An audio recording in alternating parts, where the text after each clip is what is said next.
Les 7 étapes de la vente expliquées, détaillées et conceptualisées au sein de cette nouvelle vidéo. Salut à toi, futur leader, bienvenue au sein de cette nouvelle vidéo dans laquelle j'ai le plaisir de te retrouver pour t'expliquer quelles sont, de manière ancestrale et de manière théorique, parce que tu le verras à la fin de cette vidéo se cache un bonus qui te permettra de chanter les 2 premières étapes de cette fameuse technique de vente en 7 étapes qu'on voit un petit peu partout, qu'on nous enseigne à l'école, etc. Et en fait, si tu restes jusqu'au bout, je te le donnerai en bonus, comme j'ai l'habitude de te donner pas mal de bonus à la fin de mes vidéos. Et le but de cette vidéo, c'est d'expliquer en fait le parcours type de vente et les 7 différentes étapes de la vente. Alors, le but, c'est d'obtenir le plus de oui possible à la fin de chacune de ces étapes. Tu vois, tu as ton prospect en face de toi, tu essayes de le convaincre. Et plus tu avances dans ton argumentaire, dans ta stratégie de vente, plus tout simplement tu vas devoir obtenir de réponses positives, de signaux positifs de la part de cette personne. À la fin de chaque étape, généralement, tu obtiens un oui ou un grand sourire, etc.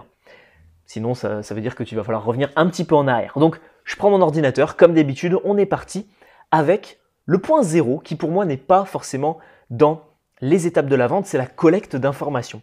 Alors, tout au long de cette vidéo, je vais te prendre en exemple mon cas personnel. Je suis un petit peu webmarketeur, webmaster, tout du moins je suis créateur de stratégies digitales pour les entreprises ou de répondre à leurs besoins en termes de solutions digitales. Je peux les accompagner sur la création de cartes de visite, de documents print on demand, etc., de documents un petit peu dématérialisés, catalogues, etc., ou tout simplement les accompagner sur la création d'un site internet, d'un tunnel de vente, de stratégie d'emailing, bref. J'ai un petit peu cette casquette et je propose ce type de service aux entreprises de ma région. Donc je vais te faire des parallèles tout simplement et exploiter mon côté professionnel dans cette vidéo. Alors, la première étape, c'est donc, l'étape 0, c'est la collecte d'infos. Tu vas utiliser le QQ au QCP, tu vas essayer de sonder, voir quel est le marché, quels sont les besoins, etc.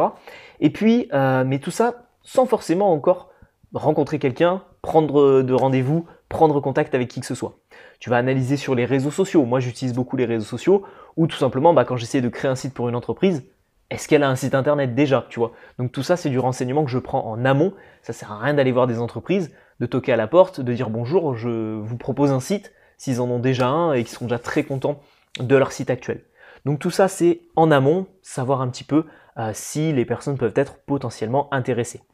Très intéressant et très important, je le mets dans cette vidéo. Ensuite, on passe au point numéro 1, l'étape numéro 1, la prise de contact. Aujourd'hui, tu as des multitudes de façons de prendre contact avec une personne, mais ce que je t'invite à faire, c'est vraiment prendre contact avec la bonne personne. Si tu appelles, que tu fais de la prospection téléphonique, évitez les standardistes, évitez les personnes qui vont discuter avec toi pendant des heures et qui au final ne sont pas les personnes avec qui tu vas discuter business après.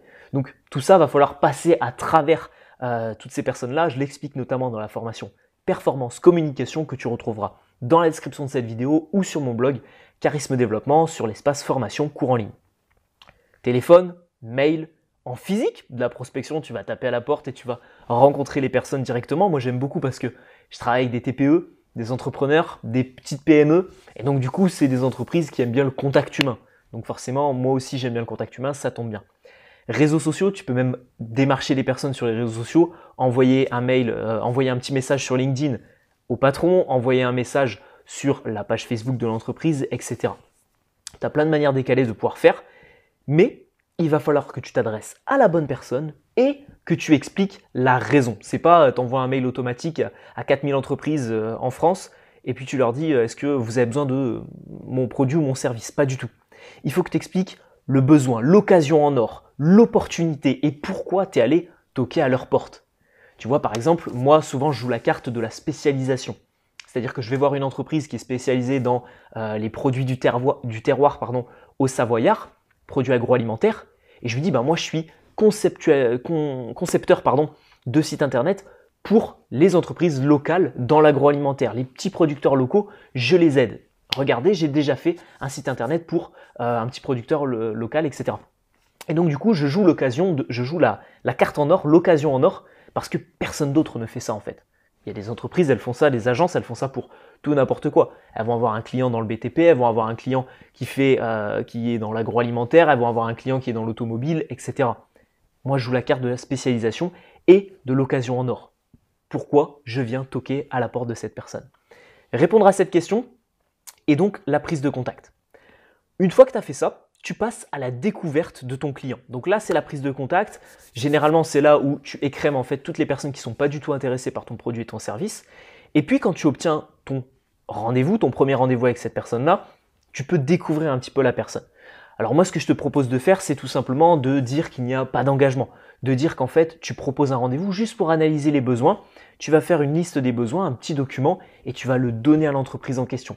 Ça va permettre tout simplement au patron d'entreprise ou au responsable que tu vas voir d'accepter plus facilement ton offre. Pourquoi? Parce que lui, ça va lui donner un document avec au final ses besoins, ses envies, et ça peut peut-être être utile pour la suite, sans forcément l'engager. Donc là, tu vas analyser les besoins, les freins, les motivations. Tu vas utiliser la pyramide de Maslow, tu vas utiliser toutes ces stratégies en fait de marketing pour arriver tout simplement à avoir de l'empathie pour ton client et mieux le comprendre. Troisième étape, l'argumentation. Là, tu vas essayer de convaincre, de persuader, en fonction de la personne que tu as en face. Tu as utilisé la méthode Soncas pour analyser qui est-ce que tu as en face. Tu vois que la personne est très attachée à l'argent et au retour sur investissement que tu peux lui offrir. Ton argumentation va se baser uniquement sur vous allez avoir un retour sur investissement. Cet investissement va vous permettre de gagner tant d'argent, etc., etc. Tu ne vas pas commencer à parler de sécurité, tu ne vas pas commencer à parler de tissu social, tu ne vas pas commencer à parler de geste environnemental ou quoi que ce soit. Si tu vois que la personne est très attachée à l'argent, tu essayes de convaincre en fonction de ça. Je tiens également à mettre un petit trait et à souligner quelque chose, c'est la différence entre convaincre et persuader. J'espère que si tu suis cette chaîne YouTube depuis un petit moment, tu connais la différence entre les deux. Convaincre, on se base sur des faits, persuader, on joue plus sur l'émotionnel. Si tu ne le savais pas, tu t'abonnes tout de suite à cette chaîne parce que je suis sûr que tu ne l'es pas abonné. Quatrième étape, reformulation plus dépassement des objections. Alors j'ai fait une vidéo sur le traitement des objections. Il me semble que j'ai fait également une vidéo sur la reformulation. Tu vas reformuler le besoin de la personne. Bon, donc vous avez besoin d'un site internet qui vous fait une vitrine de vos produits, de vos services et de votre savoir-faire. Monsieur, c'est bien ça? Là, la personne te dit oui, c'est totalement ça. Et donc, grâce à ce site vitrine, vous souhaitez attirer des personnes dans votre boutique pour qu'ils puissent en fait déguster vos produits et puis les consommer de manière régulière. C'est bien ça? Oui, c'est bien ça. Donc ça, c'est la reformulation. Très très simple, il n'y a pas besoin d'avoir fait Bac+10 pour savoir faire une reformulation. Et ensuite, dépasser les objections s'il y en a. Donc ça, je te renvoie directement à ma vidéo sur le traitement des objections ou au contenu de la formation Performance Communication. Cinquième étape, tu vas rentrer dans la négociation. Cette fois-ci, on va parler un petit peu plus en détail de ton offre ou de ton produit, de ton service, etc. On va commencer à évoquer le prix. Donc ce que je t'invite à faire, c'est de prendre du recul. Tu fais un gros break à ce moment-là et tu proposes un verre d'eau, tu proposes une petite pause, tu proposes voilà, quelque chose d'humain avec la personne pour tout simplement faire une pause déjà dans la négociation. Ça fait peut-être 30 minutes que tu parles avec la personne, que tu as listé ses besoins, que tu as fait de la reformulation, traitement des objections, il y a eu un petit peu de conflit de communication. Tu prends du recul et tu vas humaniser la chose. On est des humains quand même. Donc tu vas humaniser ça et puis donc ça peut passer voilà, par t'offres quelque chose à la personne, tu discutes d'un sujet un petit peu plus léger. Et ensuite, tu recommences ta négociation. À ce moment-là, tu vas sûrement évoquer le prix. Donc, bien savoir parler de son prix, c'est savoir qu'est-ce qu'il faut mettre en avant pour justifier son prix. La sécurité, le fait que ça va lui permettre d'acquérir du retour sur investissement, le fait de lui faire comprendre que ça va lui permettre de faire un geste environnemental, économique, social, etc., sociétal. Donc, très intéressant de savoir justifier son prix en fonction de la personne que tu as en face de toi. Tu peux aussi miser sur l'aspect nouveauté. Enfin, là, c'est vraiment du Soncas, quoi, tu vois. J'ai fait une vidéo complète sur la méthode Soncas. Je pense que de toute manière, tu sais ce que c'est que la méthode Soncas, mais voilà, tu mises sur la nouveauté. Ce produit, il est nouveau, il est révolutionnaire, il est génial. Tu mises sur le confort de vie. Ce produit va vous permettre tout simplement d'avoir un meilleur confort dans votre entreprise. Je ne sais pas, tu vends par exemple des canapés pour mettre dans l'espace un petit peu café d'une entreprise, des petites startups, etc. Tu vends un super canapé, tu vas dire voilà, ça c'est du confort, c'est de la nouveauté, ça va vous permettre tout simplement de renforcer les liens dans votre équipe, de faire en sorte de montrer que vous faites des gestes envers vos employés, etc. Génial, ok? Donc, tu justifies ton prix avec la méthode Soncas. 6e étape, il va falloir closer la vente. Donc, à ce moment-là, ce que je t'invite à faire, c'est peut-être une projection de montrer directement si la personne avait le produit dans les mains, si la personne avait le service dans les mains, comment elle l'utiliserait, qu'est-ce qui se passerait dans sa vie à ce moment-là, etc.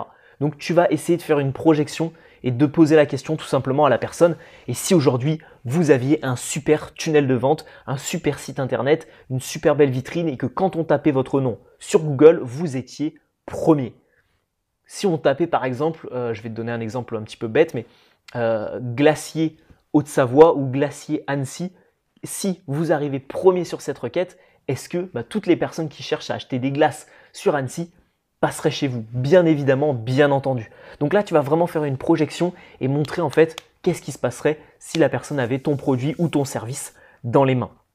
Et ensuite, tu vas closer ça avec la fameuse phrase qui est tirée du livre de Jordan Belfort. Est-ce que ça vous semble honnête? Est-ce que ça vous semble réglo? Est-ce que vous marchez avec moi?